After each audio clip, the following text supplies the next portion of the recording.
Let me take this to another issue that is near and dear to my heart, and that's what's happening in my home state of Illinois.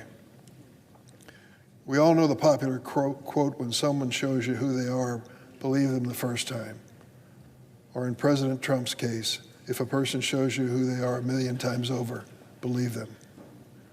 President Trump has shown us his unlawful and inhumane priorities over and over again, city after city. He continues to deploy militarized immigration agents and National Guard troops to more American cities purely for political theater.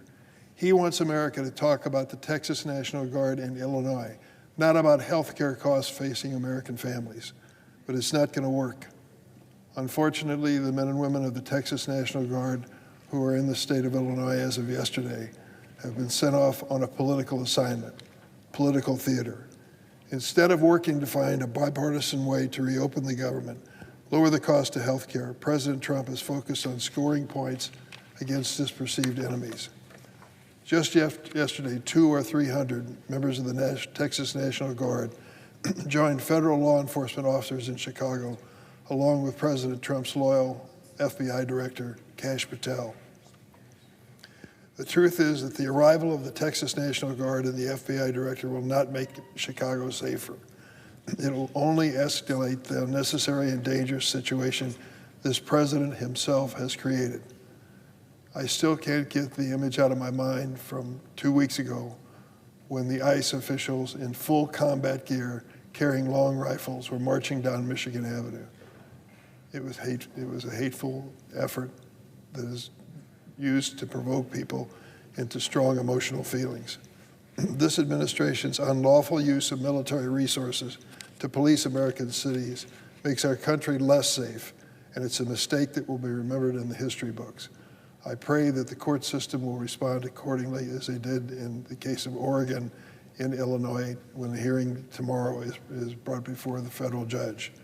Deploying the Texas National Guard without the consent of Illinois elected officials is, in my estimation, unnecessary and unlawful. The Posse Comitatus Act expressly forbids the use of our nation's military for civilian law enforcement unless expressly authorized by statute or the Constitution.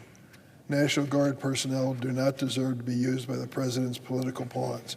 And let me say and make it clear, as much as I regret the decision by the Texas governor to send his National Guard troops into Illinois, and as much as I want them to leave immediately, I do not make those statements at the expense of the individuals who are in the Guard and volunteered to serve their state and nation.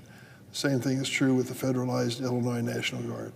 They are doing what they are ordered to do, as according to the military standards. But the bottom line is, we all know they are not fighting crime.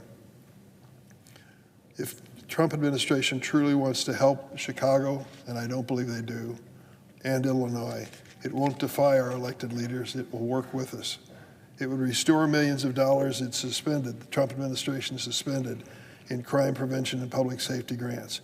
Instead, this administration has chosen to use America's military to create chaos and sow fear in our cities. We all agree on the importance of reducing crime and making our communities safer. The president claims his aggressive immigration raids and threats to deploy troops are to help get violent criminals off the streets. I come to the floor 2 straight days, and this is the third, to condemn what happened last week in the city of Chicago on Tuesday. A South Shore apartment building was raided in the middle of the night. Doors were crashed down. Families were rousted out of their bedrooms. Many of them brought out to the street and questioned as to whether they were in America legally. Some were American citizens, we don't know how many, and we certainly don't know if there were any criminals found as a result of that. No report. But we do know this: what happened on that street on that night was not the way America does business and shouldn't be. It was to terrorize these families with no warrant for their arrest and no suspicion that they had committed crimes, simply because they looked Hispanic and maybe looked like foreigners, I'm not sure. This action was taken against them. These attacks are part of Stephen Miller's personal agenda for mass deportation at any cost.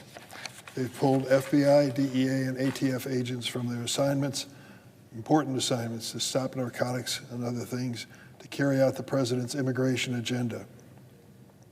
They've stopped working on fighting crimes like terrorism, gun violence, human trafficking, and drug smuggling, to land a helicopter near a building in Chicago and to bring 30 families out into the street in the middle of the night.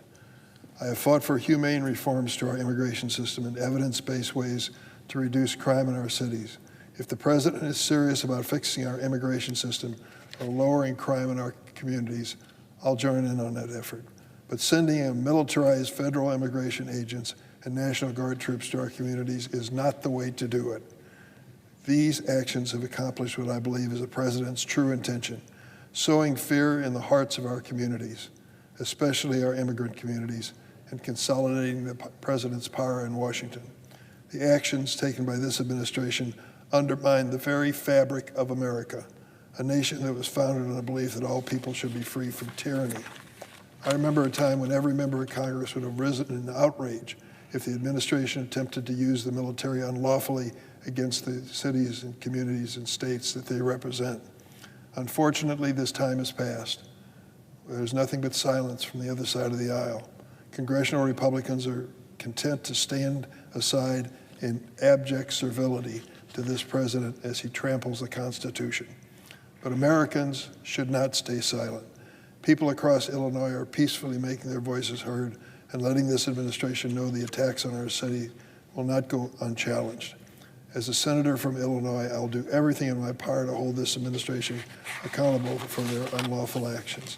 They may think this is a diversion of attention from the basic issue of controlling healthcare costs and helping working American families afford their health insurance. I think it's much more. It is a threat to our republic and our Constitution, and I hope that others will join me in condemning this activity. I yield the floor.